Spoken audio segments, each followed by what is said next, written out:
Boa tarde, prezadas professoras, Josefa Aparecida, Débora Mendes, já pedindo desculpa pelo atraso em ingressar nessa reunião, onde será realizada a apresentação de TCC do aluno Douglas Cavalcante.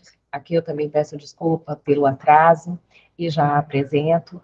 Douglas é aluno do curso de especialização em Direito para a carreira da magistratura, e na presença das senhoras avaliadoras, fará, nesse momento, a apresentação oficial do seu trabalho de conclusão de curso.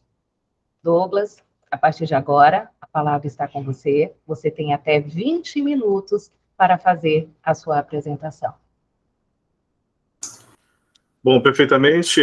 Boa tarde a todos. Obrigado, professora, né, pela palavra.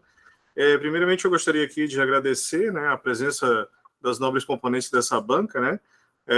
Permita-me, desculpe-me se eu errar o nome, tá? São as mestras Débora Mendes de Souza Gemelli, Josefa Aparecida Pereira de Andrade e minha cara professora e orientadora, doutora Ilma Ferreira de Brito, e também estendendo ao meu amigo Felipe, que está aqui prestigiando a minha apresentação. Meu trabalho, como todos podem ver aqui no slide, né, intitula-se Mediação e Conciliação, instrumentos para o acesso à justiça com efetividade. Né? Nele, o meu objetivo foi abordar questões que focam na utilização da conciliação e da mediação como caminhos efetivos à resolução de conflitos, né? Garantindo o acesso à justiça de modo que também sirvam como instrumentos, né, de auxílio ao Poder Judiciário, na redução, logicamente, de processos judicializados. E, por último, mas não menos importante, né, com certeza, a conscientização da população, de forma geral, que ela é capaz de encontrar soluções, né, personalizadas e mais próxima à realidade dela, né, sem necessariamente ter que ficar levando essas questões ao Poder Judiciário, certo? Nesse segmento, a problemática que eu propus aqui seria se a conciliação e a mediação serem eficazes ferramentas de solução pacífica de conflitos judiciais, de modo que, efetivamente, a tutela acordada satisfaça os litigantes, sem a burocracia inerente às vias judiciais, que impede a celeridade, naturalmente, no processo de lide, e ainda reduzir os números de ações em processamento e na prestação judicial humanizada no Poder Judiciário, né? Eu já adianto que a resposta foi positiva, né? Como nós veremos em seguida.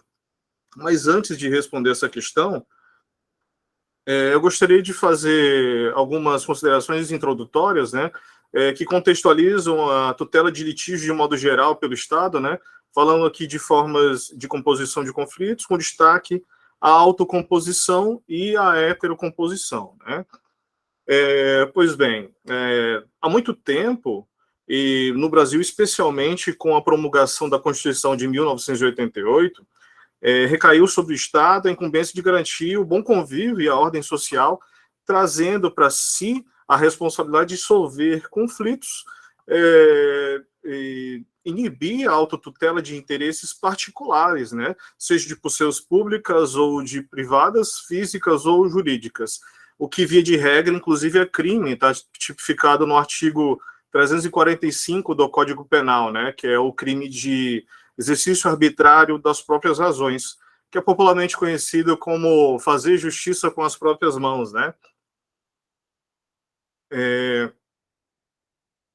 Com isso, o que se verifica é que a atividade da jurisdição ela é privativa do Estado, né? Competindo a função de poder judiciário através do que chamamos de jurisdição, né? Que na dicção, eu vou até aproveitar aqui os doutrinadores que eu até coloquei no meu trabalho, Sintra, Grinover e Dinamarco, extraída lá do livro Teoria Geral do Processo, de 2006, que, na verdade, embora seja de 2006, é um conceito atualíssimo, que traduz a jurisdição como um encargo que tem os órgãos estatais de promover a pacificação de conflitos interindividuais mediante a realização do direito justo e através do processo.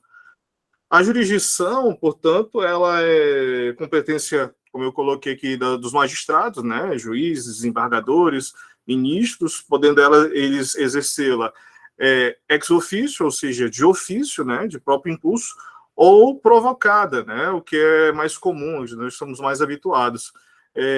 Através disso, eles aplicam o direito, utilizando, para tanto, meios, ferramentas, né, coercitivas, para que suas decisões sejam cumpridas, né, sejam eficazes.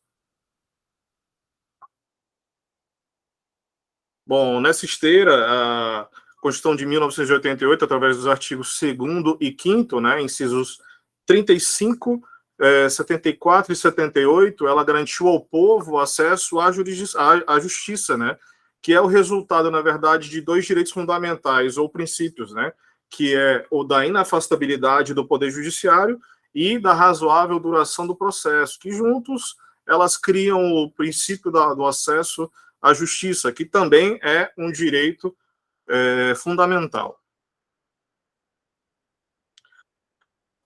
Mas eis que, surge um questionamento, né?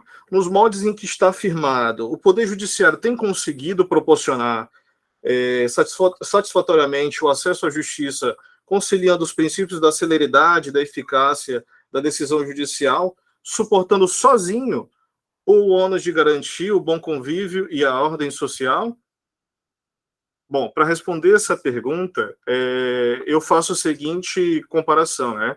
Suponhamos que o tribunal é um rio, né? Esse rio, ele logicamente tem barreiras que seriam ali as burocracias do Poder Judiciário, e se esse rio ele recebe mais água, né, de chuvas, digamos assim, como se fossem o excesso de judicialização de demandas, né, de lides, ele logicamente não vai dar conta de fluir aquela água, né? E, logicamente ele vai acabar transbordando ali. Da mesma forma acontece com o judicial, esse excesso com os tribunais, né? Esse excesso de judicialização de litígios, né? Em alguns casos até de simples solução, ela aumenta essa volumetria de processos e que poderão sobrecarregar o judiciário, né? Atolar o judiciário, ocasionando o que eu coloquei como uma morosidade no andamento processual, né? Além dessa problemática que impede que o judiciário dê conta, né, dessa fluidez do acesso à justiça, eu trago também a conceituação do doutrinador Mauro Capelletti, né, que também destacou outros obstáculos, né, que enfrenta o judiciário, sendo eles as custas processuais elevadas, né, engloba tanto as custas do processo como os honorários advocatícios e as sucumbenciais, né? Nem sempre, às vezes, a parte ali está pensando que o direito dela é certo, que ela vai ganhar, mas ela pode se deparar com uma surpresa, né? E acabar, na verdade, não ganhando nada e tendo que pagar alguma coisa, né? O desequilíbrio social e econômico também conta muito aqui, ele destaca muito a questão das partes, elas nem sempre poderem custear advogados de renome, né? E às vezes até depender da defensoria, não menosprezando a atividade do defensor público, mas o defensor público, digamos que cuida de 1000 processos, enquanto o advogado ele vai cuidar de 100 processos, ele consegue administrar melhor que o defensor público, né? Ele ainda traz os direitos difusos, mas eu coloquei mais a título expositivo, né? Para o nosso trabalho ele não interessa tanto. Por essa razão, seria interessante, né, conscientizar a população de que ela não tem só apenas o judiciário para resolver o conflito dela, mas que ela pode optar por meios extrajudiciais, por exemplo, né, órgãos de proteção, de crédito, como o PROCON, que é o carro-chefe do PROCON, é a utilização da conciliação, tribunais arbitrais, particulares. Eu destaco também, com relação à mediação, aqueles feirões de negociação de dívidas, né, que são alternativas para que se resolvam os conflitos de forma pacífica. Bom, já caminhando aqui para o tema principal, né, nós temos aqui meios alternativos, né, de solução de conflitos, que, segundo a classificação da doutrina, ela se divide em três tipos, né? A primeira é a autotutela, que eu já até mencionei no começo, que ela é proibida no Brasil, né, ressalvado algumas exceções, como a desapropriação e a defesa da posse, mas, em regra, ela é proibida, inclusive é crime, né? Ninguém pode resolver seus problemas, fazer justiça com as próprias mãos, né?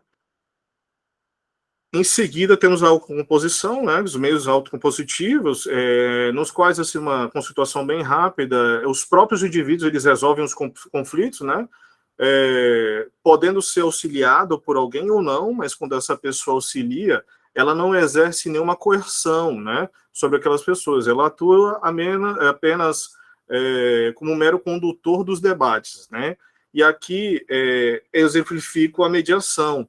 Embora a mediação seja considerada pela doutrina uma evolução da autocomposição, porque na mediação necessariamente tem uma pessoa que não está envolvida com a litígio, mas que ela é chamada para mediar o conflito, né? E ela vai intervir minimamente, de forma amistosa, sem resolver o problema, mas guiando as partes até isso. Por último, a heterocomposição, que caracteriza quando a resolução do litígio entre os interesses das partes cabe não a elas, mas sim a um terceiro sujeito, né? E aqui nós temos o principal destaque é o poder judiciário, né? Na figura do magistrado e na arbitragem, na figura do juiz arbitral, né? E aqui eu deixei a conciliação para fazer o seguinte questionamento: qual é a natureza jurídica da conciliação? Ela seria uma autocomposição ou ela seria uma heterocomposição, certo? Mas antes de entrar nessa questão, eu quero conceituar rapidamente a conciliação, aproveitando a fala do professor doutor doutrinador Fred Didier Júnior, que para ele a conciliação é um modo de resolução de conflitos, né, onde um terceiro substitui a vontade das partes e determina a resolução do problema apresentado, né? O que eu quero dizer, aproveitando da fala do professor Didier, é que, de modo geral, a conciliação é um método amistoso, né, de resolução de conflitos entre uma ou duas partes que são auxiliados por um terceiro neutro, chamado conciliador, cujas funções principais é orientar as partes na construção de um acordo. Ele atua de forma incisiva, né? Ele se aproxima das partes e incentiva que elas construam um acordo, de modo diverso do mediador, que, na verdade, ele não vai exercer muita influência, né, na questão do acordo, né? Então, a conciliação ela acaba sendo um instituto bem versátil, né? Ele pode acontecer tanto em juízo, né, durante um processo, ou extrajudicialmente, quando acontecer, por exemplo, no PROCON, como eu já falei. Além dessa versatilidade, né, ela tem características que vão auxiliar naquela problemática que eu trouxe do Poder Judiciário, né? Ela é um instrumento de celeridade, de efetividade, né? Muito provável que as partes cheguem a uma resolução melhor para o caso, né, do que deixar na mão do juiz, que às vezes vai ter que observar a lei, e aí pode chegar a um ponto que até ambas as partes podem perder, né? Ela também é de baixo custo e propicia a interatividade entre as partes. Então, voltando ao questionamento da natureza jurídica, né, ela não é uma questão pacífica na doutrina, né, mas a majoritária diz que a conciliação é um tipo de autocomposição, né, ou seja, eles se filiam à teoria contratualista, né, que classifica a conciliação como autocomposição, vez que trata como um ato contratual de ajuste de vontades, né, no qual o conciliador ele não exerce influência sobre as partes, apenas guiando a resolução do conflito, né, sobretudo com técnicas conciliativas que elas vão conscientizar as partes a respeito do benefício da conciliação sem se aventurar numa ação judicial que pode resultar numa resolução inesperada por elas, né. A outra parte do que entende que seria uma heterocomposição foca na atuação do conciliador, já que para eles, né, e eles entendem que ali pela teoria da jurisdicionalidade, o conciliador atua de forma tão incisiva na construção do acordo, que embora ele não dê a solução propriamente dita, influencia diretamente na tomada da decisão final, né? Que pode, inclusive, na visão deles, ser alcançada pela coisa julgada. E por último, desculpa, eu não passei o slide aqui, deu probleminha, tá? Por último, tem a teoria híbrida, né, que é uma junção das duas primeiras teorias, né, a autonomia da autocomposição com a jurisdicionalidade da heterocomposição. Bom, aqui eu coloquei um outro questionamento, né, que eu bati bastante no trabalho escrito, é que se a conciliação ela é um instrumento que visa a celeridade da prestação jurisdicional, né, no judiciário, ou ela deve atender ali à eficiência da tutela, né, encontrar a melhor solução para o caso concreto, né. A verdade, não vou com muitos rodeios, a verdade é que ela pode ser usada para ambas as situações, desde que seja preservada a sua finalidade natural, que é resolver o litígio e não apenas como um simples instrumento ali para dar vazão ao processo, né? E aqui, antes de entrar no próximo tópico, eu queria pedir a Vênia aqui só para trazer algumas observações que eu fiz em algumas sessões de conciliação que eu pude observar, inclusive participei de algumas, e foram atos extremamente rápidos, céleres, com pouca conversa, né? Na verdade, só teve perguntas assim, se as partes possuíam intenção ou alguma proposta de acordo, elas falaram que não, e o processo já seguiu para audiência de instrução ou para julgamento. Isso não é o ideal, né? O ideal seria que seguissem esses destaques que eu fiz aqui.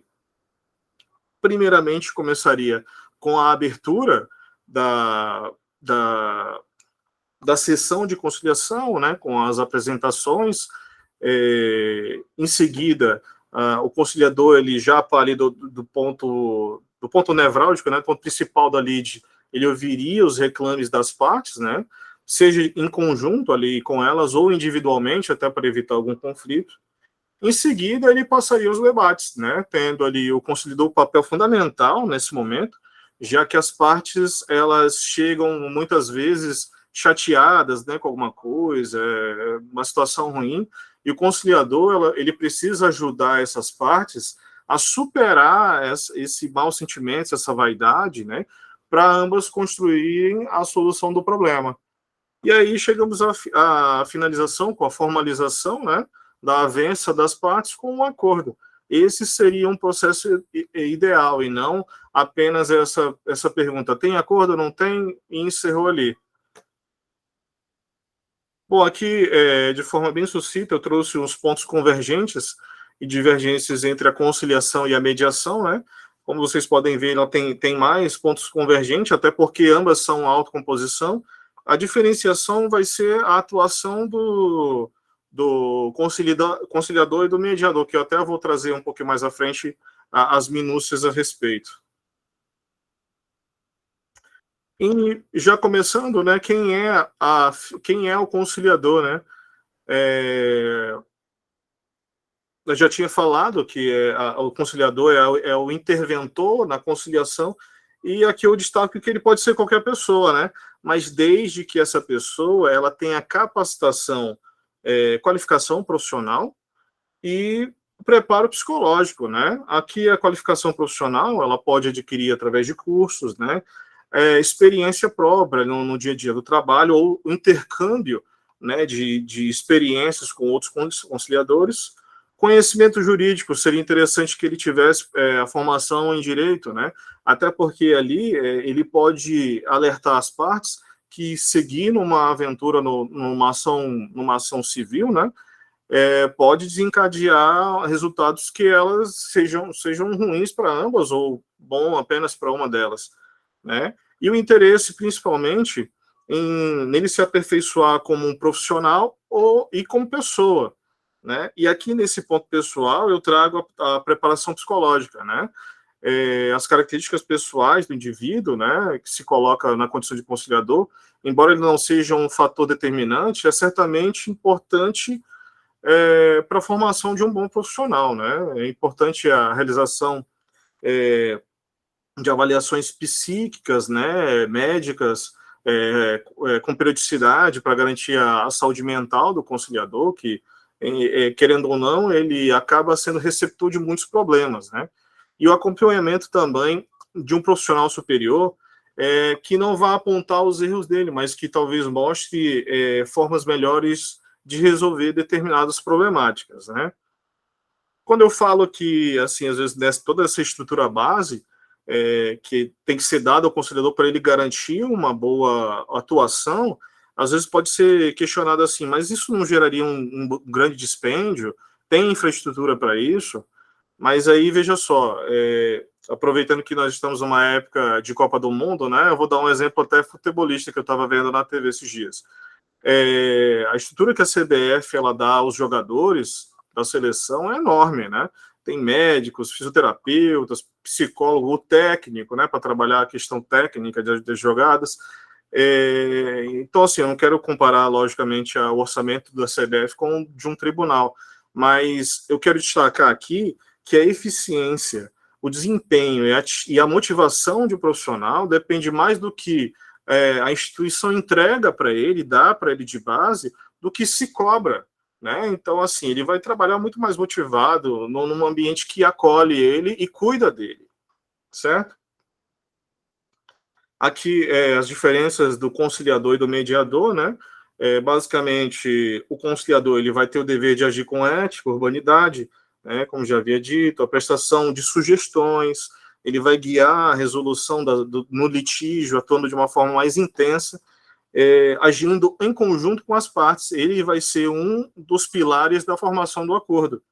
Já o mediador, ele tem o dever de ser imparcial e impessoal, mas a condução dele não vai gerar muita interferência, ele vai ser mais um canal de comunicação entre as partes, agindo em função delas, né? Se elas não tiverem interesse, aí a mediação se encerra, né? Além disso, né, eu trouxe algumas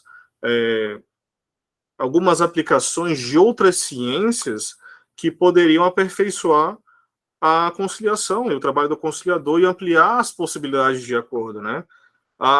Por exemplo, a psicologia, que eu acho que, se não for a primeira, é uma das primeiras áreas de atuação que nos vem à cabeça quando o assunto é essa mistura de ciências, né, na conciliação ou na mediação, já que o conciliador ele precisa extrair das partes seus perfis de personalidade, extrair informações mais íntimas, né, e deter uma boa comunicação com os indivíduos.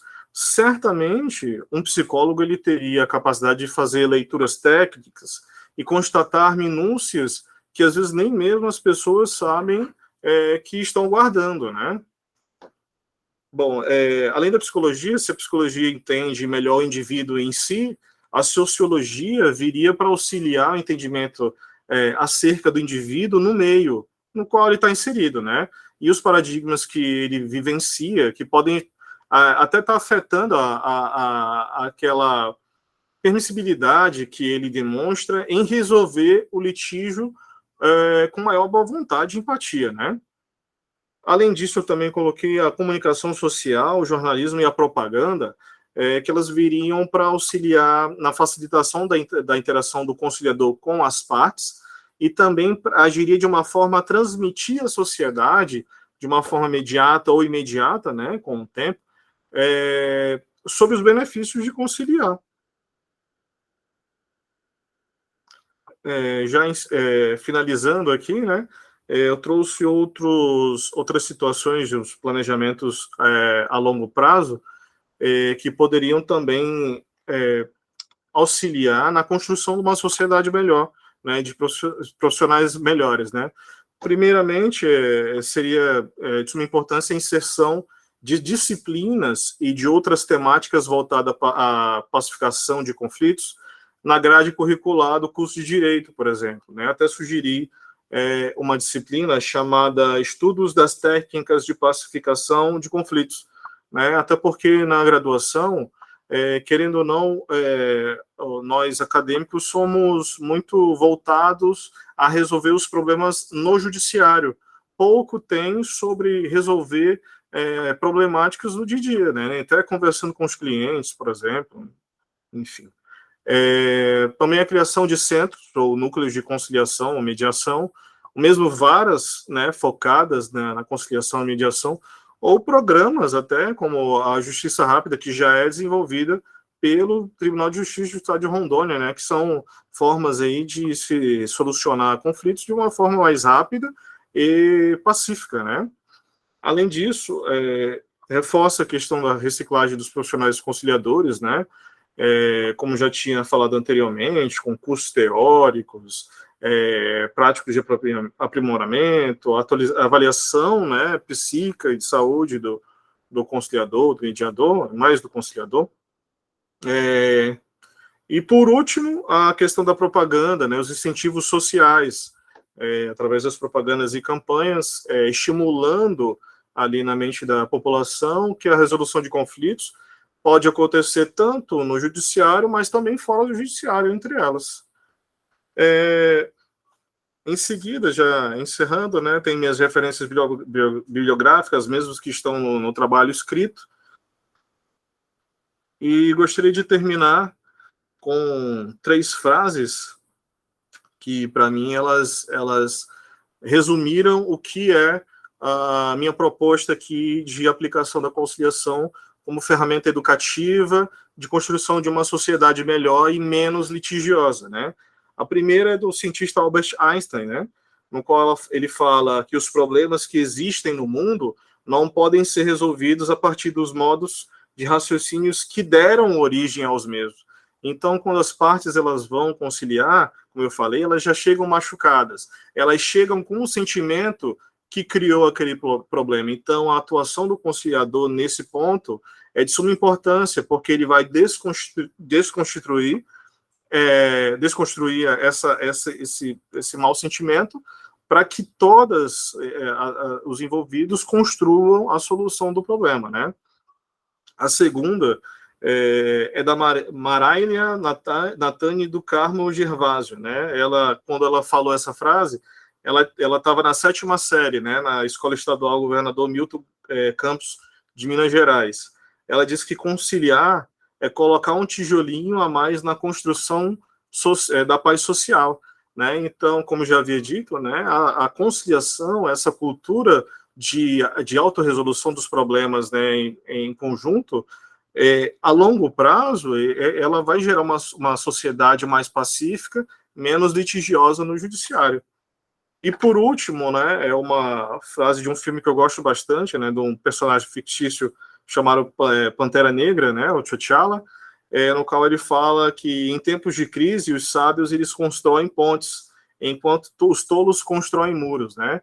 Então, a conciliação ela vai servir para criar pontes entre as pessoas e tirá-las desses castelos, né, que às vezes elas se guardam, jogando tudo na justiça, procurando a justiça para resolver tudo, que, não desmerecendo a justiça, é necessária, né? Ela vai resolver questões que as pessoas não consigam resolver por elas mesmas, né? Então, é isso. Eu espero que eu tenha esclarecido, né, alcançado os objetivos do meu trabalho, e agradeço a atenção de todos.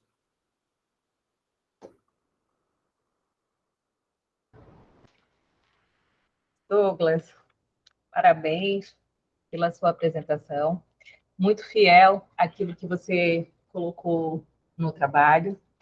Sou suspeita a falar, por ser sua orientadora, mas esse tema é um tema que me agrada muito, né? Falar de meios alternativos de solução de conflitos é pensar em possibilidades de se implantar, de fato, uma cultura de paz. E isso interessa muito a todos nós. Daí destaque a relevância do seu trabalho. Mas, como esse momento, né, você está num processo avaliativo, convido a professora Débora para fazer as suas considerações. E, em seguida, a professora Josefa. Boa tarde, Douglas. Parabéns pela sua apresentação. Boa tarde. Em primeiro lugar, gostaria de destacar a sua predisposição, né, de fazer uma pré-correção do texto a partir de alguns pontos que nós colocamos, né, que a professora Ilma encaminhou para você. Eu percebi que você, com muita atenção e disposição, né, já atendeu, né, algumas orientações que nós havíamos feito. Então, isso é muito importante, que já facilita muito. A sua segunda versão já ficou mais clara para a gente consegue avaliar, assim, com mais proximidade daquilo que a gente deseja, né, porque a avaliação nem sempre ela é justa, mas a gente se esforça para que realmente que a gente possa aqui fazer uma banca contributiva. Uma dúvida que eu tinha ficado era a respeito do seu título, e eu tinha colocado essa observação e vi agora na sua apresentação que você fez a correção, porque no texto que você enviou revisado ainda permanecia, além de ser um texto com um título muito longo, a gente ficou na dúvida, porque na primeira versão veio que era em prol da população rondoniense, na segunda era em prol da sociedade brasileira. Então, a gente ficou na dúvida, né? Mas eu penso que resolveu, a sua apresentação já deixou claro que você já fez essa revisão. Eu gostaria de fazer algumas considerações, e eu tenho isso escrito, depois eu posso encaminhar, pensando que o teu trabalho científico tem a importância, né, que a professora Ailma já destacou, a relevância dos métodos consensuais para a resolução de conflitos. No entanto, pensando que a ideia que a produção de um texto científico é importante, caso você queira, né, levar o texto para frente. Eu acho, sim, que é um texto potente, né, que alguns ajustes, de repente você consegue levar isso para a sua vida acadêmica, para projetos futuros e até para publicação, por isso que eu fiz algumas pontuações mais nesse sentido, tá? Perfeito. Na página 13 do teu trabalho, Douglas, você buscou demonstrar ali alguns objetivos que você mesmo citou como sendo os objetivos específicos. E aí você citou lá 1, 2, 3, 4 objetivos específicos. Mas eu penso que o cerne do teu trabalho e aquilo que realmente te guiou, que é a questão crítica a respeito da utilização da conciliação, não como na sua verdadeira essência, mas como uma mera ferramenta que está sendo esvaziada, né? Eu acho que você não usou isso como objetivo. Talvez eu acho que isso seria o seu objetivo geral, não é? Então, assim, avaliar a utilização ou analisar a utilização da conciliação, né, como ferramenta, como mera ferramenta e não na sua essência.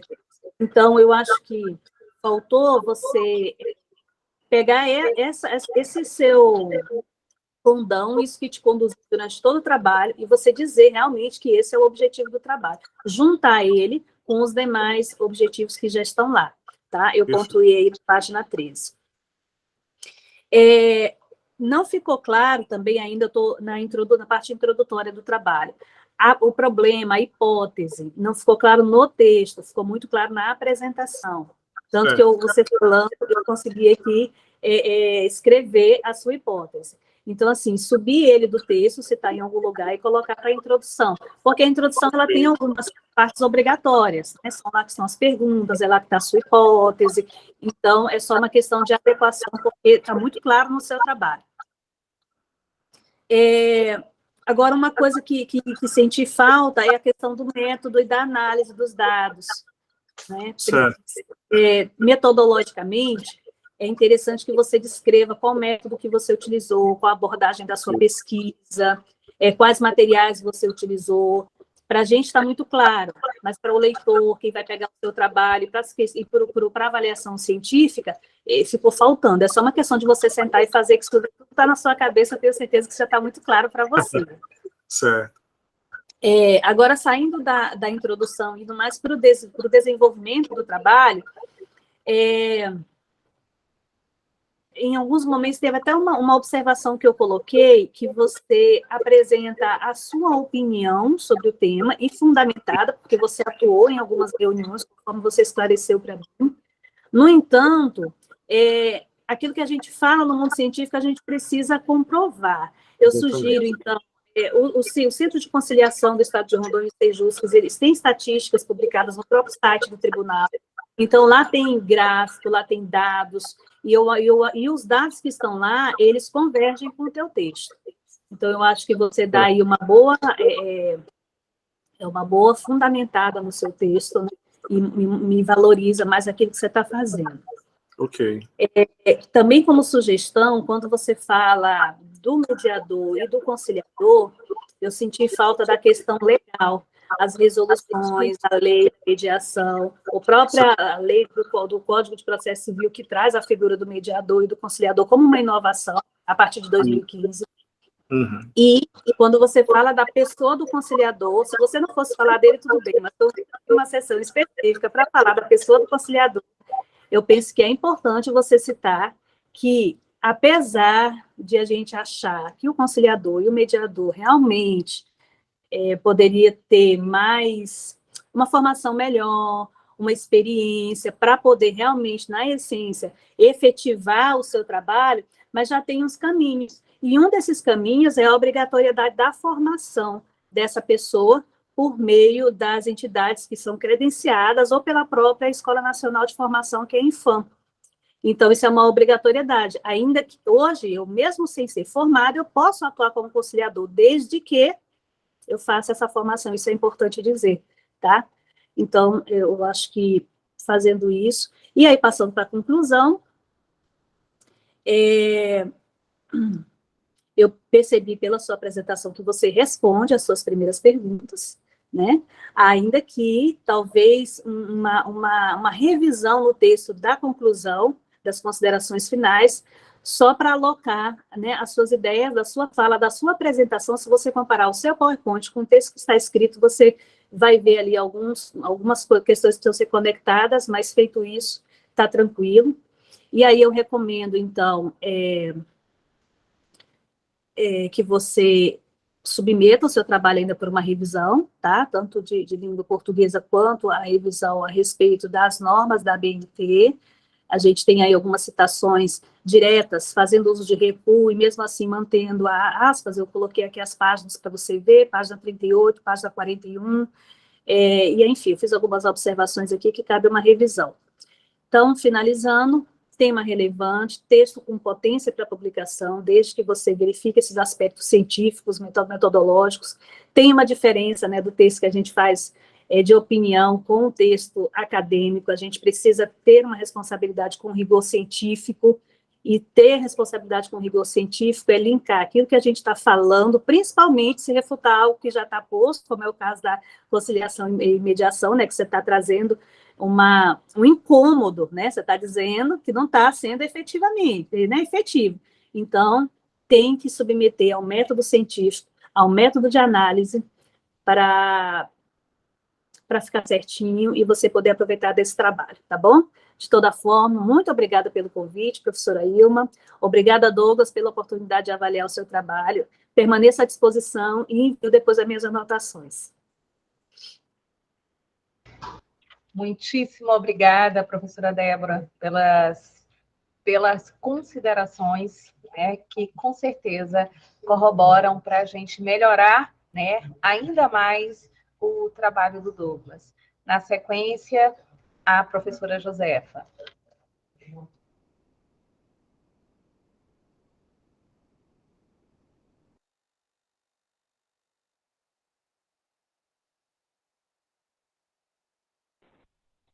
Bom, boa tarde a todos.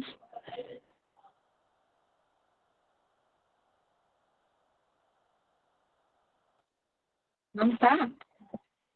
A gente não está te ouvindo bem, Jô. Estão me ouvindo?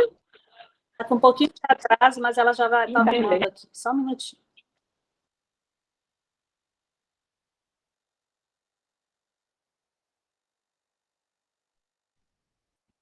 Bom, agora vocês estão me ouvindo?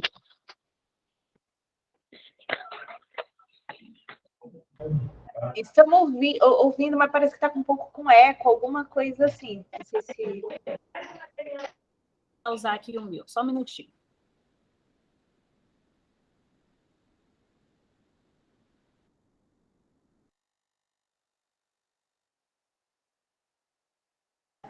Prontinho agora. Agora está vendo.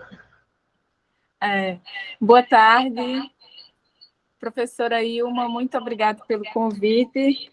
Eu gosto muito de participar de bancas, porque sempre que a gente participa do processo de construção de a gente também se constrói. Então, Douglas, obrigado também, tá, pela oportunidade.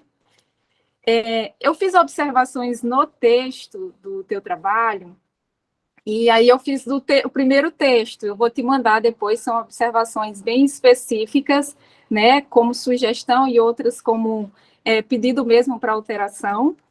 E para a banca de hoje eu trouxe 5 observações que eu acredito que são pertinentes, algumas a Débora já pontuou, então vou só ratificar aqui, tá bom? A primeira observação tem a ver com o título, né? Primeiro, nós observamos a questão do tamanho do título, né? É interessante que o título ele seja realmente um resumo, é aquele, assim, nossa, instigação. Eu vi esse título como se fosse aquela capa de livro, né? Eu li aquele título do livro, nossa, eu quero conhecer o que tem aí dentro. E aí eu vou e abro o livro. E aí eu percebi que realmente o teu título estava destoando um pouco pela questão do excesso, né? Do tamanho muito grande. E hoje tu trouxesse essa correção, e de fato o título apresentado hoje tem muito, muito a ver com o tema e com o texto do teu trabalho. Então, a correção do título já foi feita, agora é só fazer na parte escrita do trabalho. Aí, só um cuidado, Douglas, porque no título anterior eu percebi que tu alterasse na introdução. O título da capa estava diferente da introdução. Então, para tu dar uma observadazinha quando for fazer a correção no teu trabalho escrito, tá bom? Sobre a pertinência do tema, muito pertinente. A Débora até citou a questão da metodologia. E aí, para perceber, eu disse a professora falou, mas eu sou psicóloga também, eu fui entender mais sobre a pertinência do teu tema. E aí eu consultei rapidamente, tu não apresentasse a metodologia, né? Embora falasse que o trabalho era de base referencial bibliográfico, né? Eu pesquisei rapidamente em 3 fontes, 3 bancos de dados que são comumente utilizados pelos acadêmicos pós-graduandos, né? Que é o Google Acadêmico, a Biblioteca Digital Brasileira de Teses e Dissertações, que a gente tem como base, né, quando vamos fazer um trabalho de referência bibliográfica, e a base de dados da CAPES, que também é muito importante para que a gente esteja consultando na hora de fazer um trabalho baseado em referencial bibliográfico, né? E eu pesquisei só dos últimos 10 anos, utilizando palavras e frases referentes ao teu tema. Como inicialmente o teu tema estava trazendo a questão de Rondônia, né? E aí eu fui pesquisar o que se fala sobre conciliação e mediação na região norte, no estado de Rondônia, né? E assim, só me fez entender mais ainda a pertinência do teu trabalho para a nossa região, né? Por exemplo, na Biblioteca Digital Brasileira de Teses e Dissertações, quando eu coloquei para pesquisar nos últimos 10 anos, a mediação e conciliação no contexto amazônico, apareceu um trabalho de dissertação. Então, isso fala de uma carência do teu tema para a nossa região. Quando a gente coloca no contexto do Judiciário de Rondônia, tanto na CAPES quanto nessa Biblioteca Digital Brasileira, não tem nenhum trabalho que fale sobre isso. Então, fala sobre a questão de ser inédito esse teu tema no contexto da Amazônia e também no contexto rondoniense, né? Por isso que eu acho que é muito pertinente tu levar em consideração as observações que a Débora fez com relação ao teor do teu trabalho, a questão metodológica, a questão científica, e pensar, sim, numa publicação, levando em consideração essa carência, a importância do teu tema, né? Percebe-se que tu tem um conhecimento de prática e de experiência, que quando nós vamos escrever cientificamente, isso muitas vezes é um ponto negativo, porque nós sabemos, né, como de fato as coisas acontecem, então a gente fica, nossa, como que vou colocar isso, né?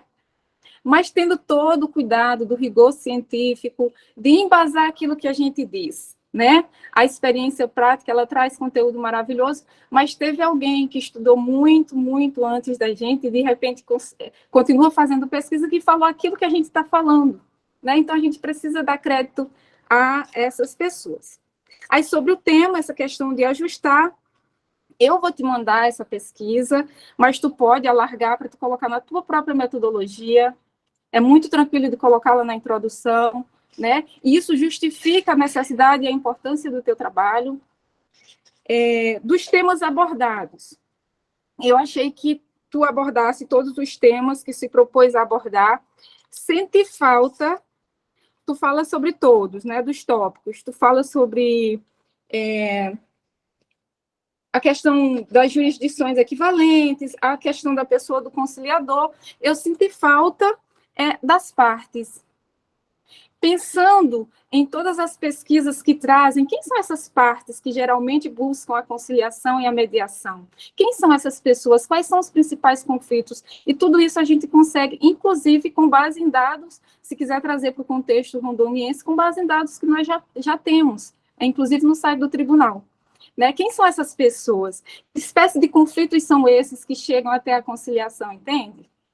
Então, eu sinto falta desse tópico, não estou, assim, te sugerindo que coloque agora, porque é algo que vai precisar de uma pesquisa, um pouquinho, mas que tu acrescente para uma futura publicação, porque eu acho que vai ser interessante.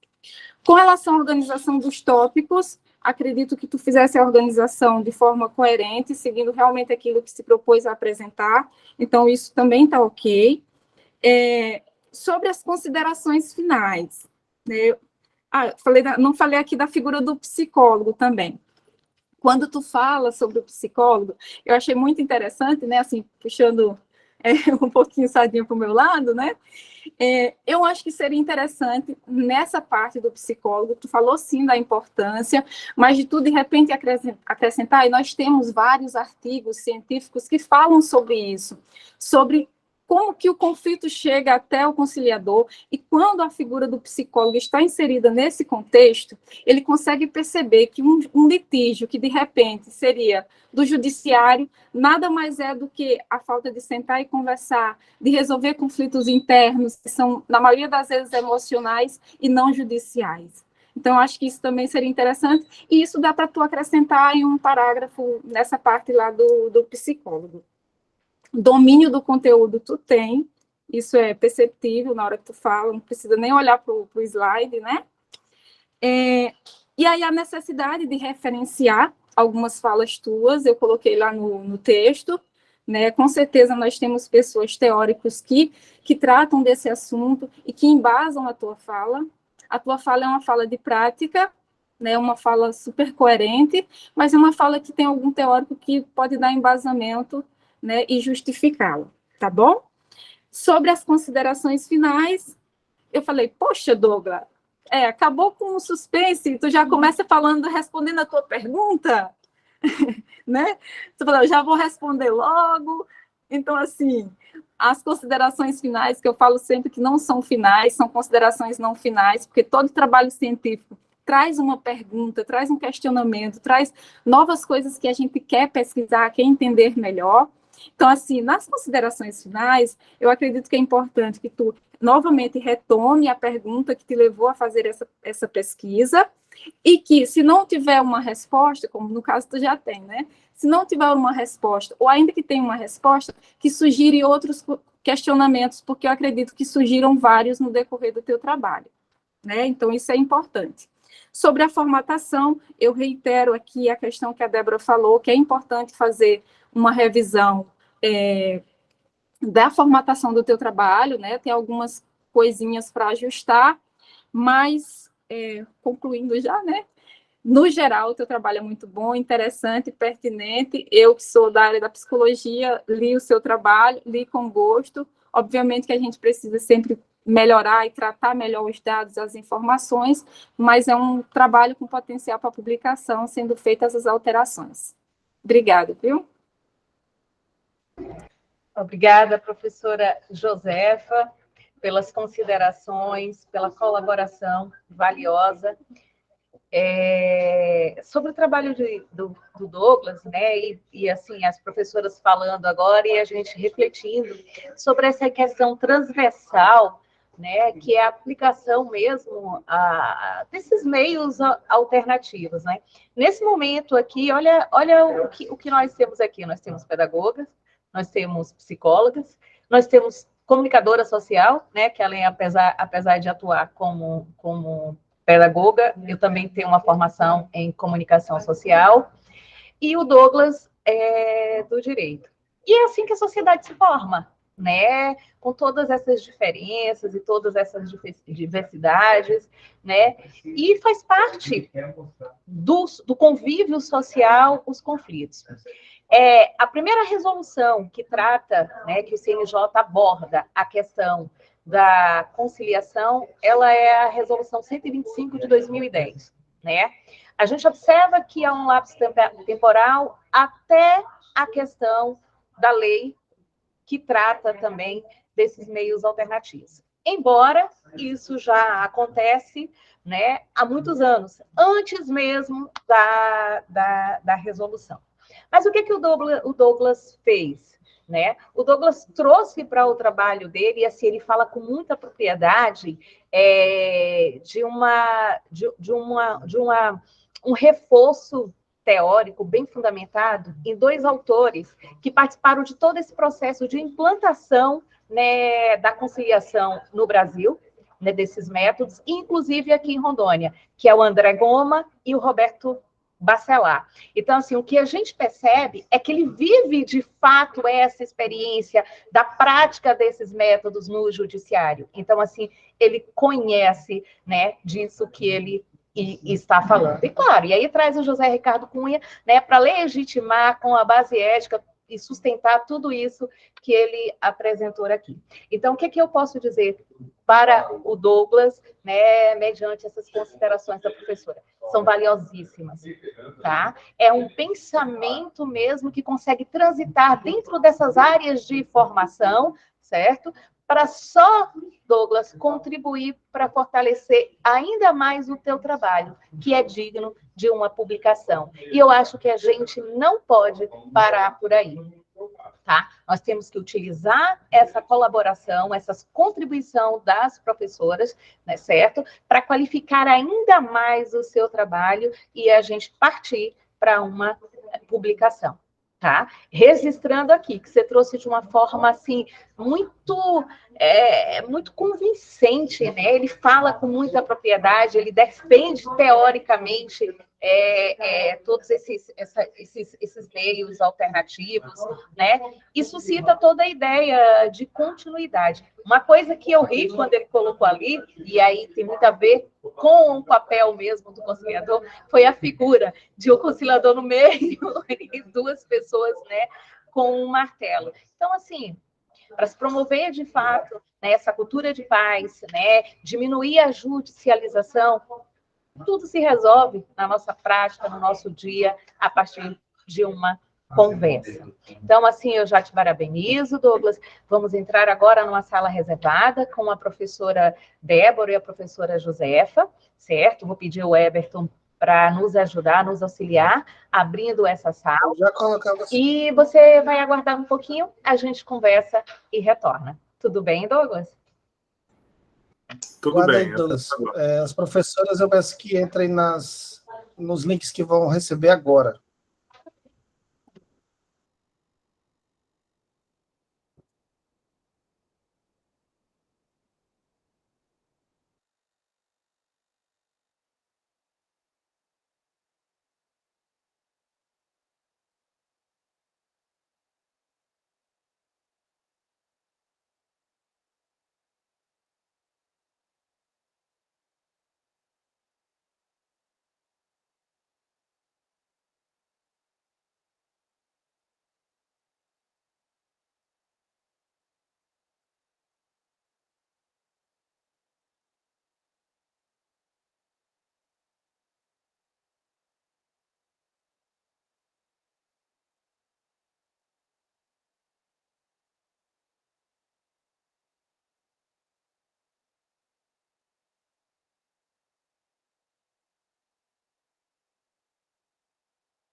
Oi, Douglas, retornando aqui.